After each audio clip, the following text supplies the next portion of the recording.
It is the third Monday after Pentecost, and our reading today is the 10th chapter of 2 Corinthians. And I want to focus on just a couple of verses. Not because I want to take them out of context, but in fact I want to do exactly the opposite. Because these verses, the best known probably in this chapter, have frequently been taken out of context. And with any communication, when you take it out of context, it loses its meaning. It is misunderstood. So let's put them into context.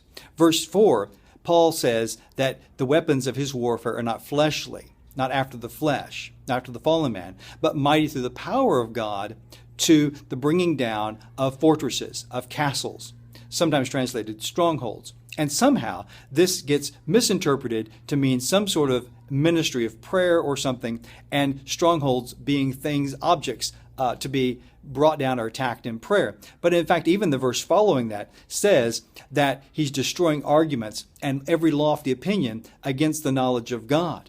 He's describing here in the whole chapter and in all of 2 Corinthians, his ministry in the gospel in bringing down those arguments against the Messiah. To the Jews who can't understand how Jesus can be the Messiah, to the pagans who can't understand how a Jewish Messiah could be king of the world. No, he's arguing with the power of the gospel, because even his own mind isn't powerful enough to bring down those arguments, as smart as Paul is. But the gospel itself carries that power to bring down those opinions, those arguments, all of those things that raise themselves up against the true knowledge of God in Christ.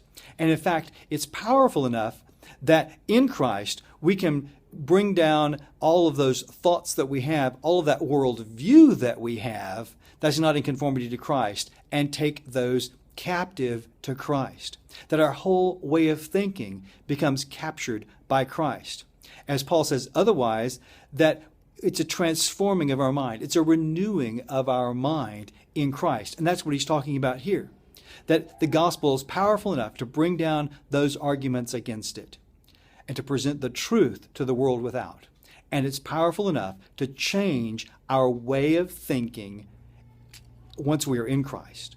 I want to encourage you with that word today, now that you understand this part of 2 Corinthians, and I look forward to seeing you tomorrow.